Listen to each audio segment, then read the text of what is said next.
15 अप्रैल 2023 उत्तर प्रदेश के प्रयागराज में Colvin hospital के आसपास के इलाके की शाम काफी चहल पहल से भरी हुई थी। पुलिस की गाड़ियों के सायरन और मीडिया की भारी मौजूदगी ने माहौल को शोर से भर दिया था। ऐसा इसलिए था क्योंकि उस रात उत्तर प्रदेश के कुख्यात बाहुबली अतीक अहमद और उसके भाई अशरफ अहमद को पुलिस कस्टडी में मेडिकल जांच के लिए वहां लाया जाना था। कुछ ही देर बाद रात 10:36 पर वहां बड़ी बड़ी मूंछों को ताव देते हुए और सर पर सफेद गमछा बांधे अतीक अहमद अपने भाई अशरफ के साथ पुलिस की गाड़ी से उतरता है और पुलिस की भारी सुरक्षा के बीच दोनों भाई कॉल्विन हॉस्पिटल की ओर बढ़ने लगते हैं। तुरंत मीडिया वाले भी दोनों को चारों ओर से घेर कर सवाल पूछने लगते हैं, लेकिन मीडिया वालों के बीच 3 लोग ऐसे भी थे जिन्होंने मीडिया का मुखौटा पहन रखा था और दिखावे के लिए हाथ में माइक थामने के साथ साथ अपने कपड़ों में लोडेड पिस्टल भी छिपा रखी थी। ये पूरा घटनाक्रम लाइव टेलीविजन पर टेलीकास्ट हो रहा होता है और पूरे देश की नजरें दोनों भाइयों पर टिकी हुई थी, क्योंकि उत्तर प्रदेश पुलिस ने 2 दिन पहले ही एनकाउंटर में अतीक के बेटे असद को मार गिराया था। ऐसे में भीड़ में से एक रिपोर्टर की आवाज गूंजती है, आप अपने बेटे असद अहमद के जनाजे में क्यों नहीं गए? इस पर अतीक अहमद कहता है, नहीं ले गए तो नहीं गए। इसके बाद उसके गुर्गे गुड्डू मुस्लिम के बारे में पूछा जाता है, जिसके जवाब में अतीक का भाई अशरफ कहता है, मेन बात यह है कि गुड्डू मुस्लिम, लेकिन वो अपनी बात पूरी कर पाता उससे पहले ही मीडिया वालों के रूप में मौजूद वो तीनों लोग अपने कपड़ों में छिपी लोडेड पिस्टल निकालते हैं और अतीक अहमद और अशरफ अहमद पर ताबड़तोड़ फायरिंग शुरू कर देते हैं। वो तीनों लोग तब तक दोनों भाइयों पर अंधाधुंध गोलियां चलाते हैं जब तक दोनों की मौत नहीं हो जाती है। गोलियों की तड़तड़ाहट सिर्फ उस इलाके में ही नहीं बल्कि पूरे देश के टीवी स्क्रीन पर गूंज उठती है। लेकिन वो अतीक अहमद जो 5 बार विधायक, 1 बार लोकसभा सांसद और बहुत बड़ा बाहुबली रह चुका था, उसे आखिर पुलिस कस्टडी के बीच सरेआम लाइव टेलीकास्ट के दौरान 20-22 साल के 3 लड़कों ने कैसे खत्म कर दिया। सवाल ये भी है कि आखिर ऐसी नौबत आई कैसे? अतीक अहमद की वो कहानी क्या है जो आज भी रोंगटे खड़े कर देती है? उसका पाकिस्तान की खुफिया एजेंसी ISI और आतंकी संगठन लश्कर-ए-तैयबा से क्या कनेक्शन था और आखिर उसे मरवाने के पीछे असली हाथ किसका था? अतीक अहमद का जन्म 10 अगस्त 1962 को इलाहाबाद के कसारी मसारी नाम के गांव में हुआ था। उसके पिता हाजी फिरोज अहमद टांगा चलाते थे और 8 सदस्यों के परिवार का गुजारा मुश्किल से हो पाता था। अतीक अहमद अपने घर में सबसे बड़ा था और उससे छोटा एक भाई खालिद आजिम उर्फ अशरफ और 4 बहनें थी। इसलिए हाजी फिरोज अहमद चाहते थे कि उनका बड़ा बेटा अतीक अहमद पढ़ लिख कर कोई अच्छी नौकरी करे, लेकिन अतीक का मन शुरू से ही पढ़ाई में कम और रंगबाजी में ज्यादा लगता था। इलाहाबाद जो आज प्रयागराज के नाम से जाना जाता है, वहाँ जब किसी काम का टेंडर निकलता था तो टेंडर उन्हें ही मिलता था जिनका इलाके में दबदबा होता था। ऐसे माहौल में जवान हो रहे लड़कों में भी बाहुबली बनने की होड़ लगी हुई थी। उन्हें अमीर बनने का एक ही शॉर्टकट पता था और वो था अपराध का रास्ता। उन्हें सिर्फ पैसों से मतलब होता था, चाहे वो फिर किसी की हत्या और अपहरण से ही क्यों ना आए।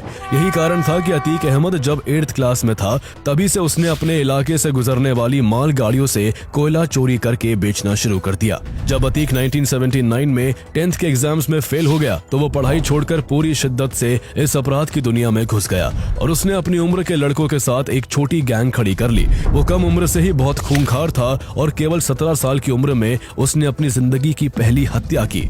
यह मामला कोयला की चोरी से जुड़ा हुआ था, जिससे जल्द ही इलाके में उसके नाम की तूती बोलने लगी। अगले 4 सालों तक अतीक ने मालगाड़ियों से कोयला चुराने के साथ साथ रेलवे का कबाड़ बेचने और वसूली का भी काम किया। जिस समय अतीक अहमद क्राइम की दुनिया में अपनी जगह बनाने की कोशिश कर रहा था, उसी समय उस इलाके में शो के इलाही नाम के एक बड़े गैंगस्टर का भी भारी दबदबा था, जो चांद बाबा के नाम से मशहूर था। चांद बाबा का इतना रौब था कि उसके इशारे के बिना उस इलाके में पत्ता भी नहीं हिल सकता था। उसे पॉलिटिकल प्रोटेक्शन मिला हुआ था और पुलिस उसके गुर्गों को हाथ तक नहीं लगाती थी। चांद बाबा के लोग अपने साथ बैग्स में बॉम्ब्स बनाने का सामान लेकर घूमते थे और जरा सा भी खतरा होने पर तुरंत बॉम्ब बनाकर अपने दुश्मनों पर फेंक देते थे। इसी वजह से चांद बाबा गैंग को बमबाज भी कहा जाता था। अतीक अहमद को भी चांद बाबा के जरिए यूपी के क्राइम वर्ल्ड में नाम कमाने का अच्छा मौका दिखा, इसलिए उसने उसकी गैंग ज्वाइन कर ली। लेकिन जल्दी ही अतीक अहमद को पुराने मामले में अरेस्ट कर लिया गया और उस पर नेशनल सिक्योरिटी एक्ट NSA लगा, जिसे रासुका भी कहा जाता है। अतीक अहमद उत्तर प्रदेश का पहला गैंगस्टर था जिस पर NSA लगाया गया था। NSA एक ऐसा एक्ट है जिसमें पुलिस बिना किसी चार्ज के आरोपी को 12 महीनों के लिए कैद कर सकती है। अरेस्ट करने के बाद पुलिस अतीक को किसी सुनसान इलाके में ले जाकर उसका एनकाउंटर करने ही वाली थी कि ऐन मौके पर एक नेता के कहने पर पुलिस ने उसे छोड़ दिया। कहा जाता है कि पुलिस और नेता दोनों ही उसे शह दे रहे थे ताकि इलाके में एक नया गुंडा तैयार हो जो चांद बाबा के खौफ को खत्म कर सके। यानी पुलिस और नेता लोहे को लोहे से काटना चाहते थे और इस वजह से अतीक का तेजी से राइज हुआ और जल्दी ही उसका खौफ फूलपुर, प्रयागराज, कौशाम्बी, नोएडा से लेकर लखनऊ तक फैल गया। कुछ सालों तक अतीक अहमद ने चांद बाबा के साथ रहकर बॉम्ब बनाना, वेपन सप्लाई करना और एक्सटॉर्शन के तौर तरीके सीखे, लेकिन जैसे ही इलाके में उसका नाम हुआ वो चांद बाबा को ही आंख दिखाने लगा। इन सब में साल 1989 आ चुका था। उत्तर प्रदेश में विधानसभा चुनाव होने वाले थे और चांद बाबा भी इलाहाबाद वेस्ट से चुनाव लड़ रहा था। अतीक भी अपना दबदबा बढ़ाने के लिए राजनीति में उतरना चाहता था, इसलिए उसने विधानसभा चुनाव में इलाहाबाद वेस्ट से खड़े चांद बाबा के खिलाफ निर्दलीय पर्चा भर दिया। चांद बाबा ने उसे नॉमिनेशन वापस लेने के लिए कई बार धमकाया। दोनों के बीच चुनावी प्रचार के दौरान कई बार गैंग वॉर भी हुई, लेकिन अतीक ने मैदान नहीं छोड़ा। जनता भी चांद बाबा के आतंक से तंग आ चुकी थी, इसलिए उसने अतीक को खूब वोट किया और इस तरह अतीक अपने पहले ही प्रयास में चुनाव जीतकर विधायक बन गया।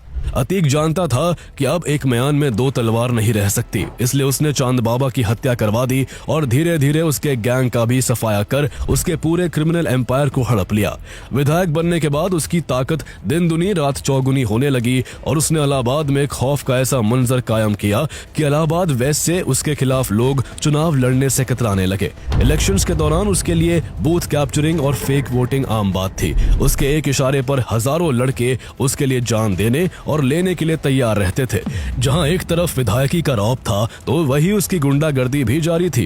वो इलाके के बड़े बड़े बिजनेसमैन की प्रॉपर्टीज, उनके सामान और पैसे लूट लिया करता और छोटे व्यापारियों, दुकानदारों और बिल्डर्स से रेगुलर फिरौती वसूला करता। किसी की भी इतनी हिम्मत नहीं होती थी कि कोई उसके खिलाफ कुछ भी बोल सके। इसका अंजाम ये हुआ कि अतीक अहमद इलाहाबाद वेस्ट से 1989 से 2004 के बीच लगातार 5 बार विधायक बना। जब अतीक तीसरी बार विधायक बना उस समय मुलायम सिंह यादव उत्तर प्रदेश के चीफ मिनिस्टर थे और वो स्टेट में अपनी जीत बरकरार रखने के लिए यादव और मुस्लिम मतदाताओं को साधने में जुटे हुए थे, जिसे MY समीकरण कहा जाता है। ऐसे में अतीक अहमद ने वक्त की नजाकत को समझते हुए मुलायम सिंह की पार्टी सपा ज्वाइन कर ली। उन दिनों मुलायम सिंह यादव बहुजन समाज पार्टी के सपोर्ट से अपनी सरकार चला रहे थे, लेकिन बीच में बसपा चीफ मायावती और मुलायम सिंह यादव में किसी बात को लेकर खटपट हो गई।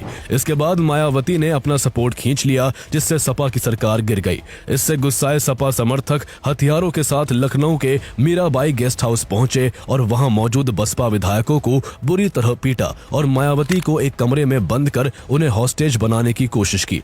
कहा जाता है कि ये सब मुलायम सिंह यादव के कहने पर अतीक अहमद और उसके लोगों ने ही किया था और ये पूरी घटना गेस्ट हाउस कांड के नाम से मशहूर हुई। 1996 के विधानसभा चुनाव में अतीक अहमद सपा के टिकट पर ही जीता और चौथी बार विधायक बना। इसी दौरान उसने शाइस्ता परवीन से शादी कर ली, जो यूपी पुलिस के कांस्टेबल की बेटी थी। दोनों को 5 बेटे हुए। इस दौरान अतीक ने गैर कानूनी कामों से हजारों करोड़ की संपत्ति बना ली थी।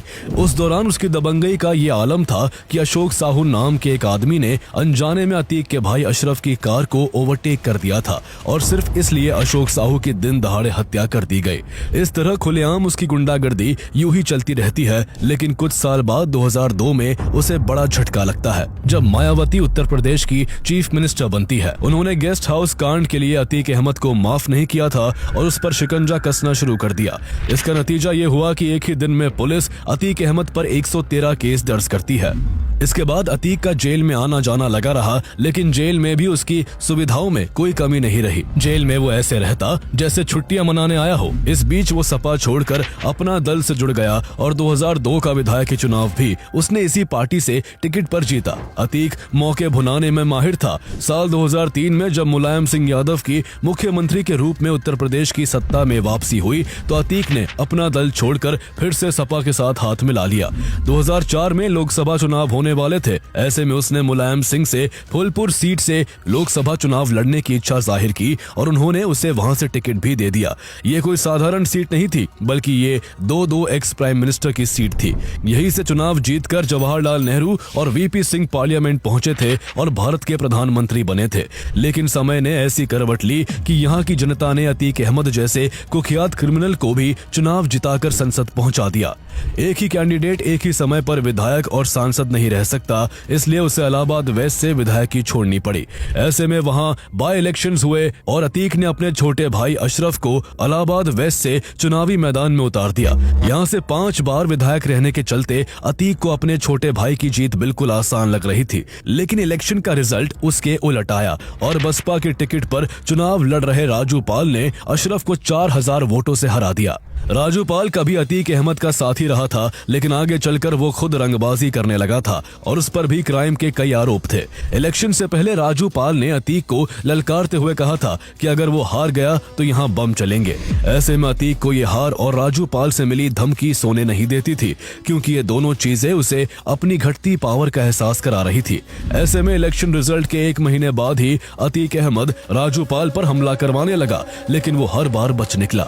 अपनी जीत की खुशी में चूर राजू पाल ने 16 जनवरी 2005 को पूजा पाल नाम की एक लड़की से शादी कर ली, लेकिन पूजा पाल के हाथ की मेहंदी सूखी भी नहीं थी कि शादी के 9 दिन बाद रिपब्लिक डे के दिन अतीक के गुंडों ने राजू पाल को गोलियों से छलनी कर दिया। इस हमले में राजू पाल के 2 और साथी भी मारे गए। राजू पाल की पत्नी पूजा पाल ने धूमनगंज थाने में अतीक अहमद, उसके भाई और उसके 9 गुर्गों पर अपने पति की हत्या का केस दर्ज करवाया, लेकिन पूजा पाल को न्याय नहीं मिल पाया क्योंकि अतीक अहमद के डर से इस केस के सभी गवाह मुकर गए। यहाँ तक कि राजू पाल के रिश्तेदार और इस केस के मुख्य गवाह उमेश पाल भी अपनी बात से पलट गए और कोर्ट में कहा कि उसने कुछ नहीं देखा। चूंकि उस समय उत्तर प्रदेश में सपा की सरकार थी और उसी पार्टी से अतीक अहमद सांसद भी था, इसलिए पुलिस ने भी आंखें मूंद ली और धीरे धीरे ये केस शांत हो गया। राजू पाल की मौत के बाद सीट खाली थी, इसलिए वहां फिर से चुनाव हुआ। इस बार बसपा ने वहां से राजू पाल की विधवा पत्नी पूजा पाल को टिकट दिया, लेकिन इस बार अशरफ ने बाजी मार ली और वो विधायक बन गया। अब अतीक अहमद की 5 उंगलियां घी में थी। एक तरफ वो खुद सांसद था, दूसरी तरफ उसका भाई विधायक था और सबसे बड़ी बात उत्तर प्रदेश में उसके मतलब की सरकार थी। इन सब ने मिलकर अतीक को और ज्यादा कुख्यात बना दिया। लोग कोर्ट जाने के बजाय उसी के पास अपनी प्रॉब्लम्स लेकर जाते और वो किसी राजा की तरह फैसले लेता। इस तरह अतीक अहमद लंबे समय तक इलाहाबाद में पैरेलल गवर्नमेंट चलाता रहा, लेकिन 2007 में उसको सबसे बड़ा झटका लगा। इस साल उत्तर प्रदेश में 2 बड़े बदलाव हुए। विधानसभा चुनाव में मायावती ने 206 सीट जीतकर अपने दम पर जीत हासिल की और वो वहां की मुख्यमंत्री बनी, और वही इलाहाबाद वेस्ट सीट से पूजा पाल ने भी अशरफ को करारी शिकस्त दे दी।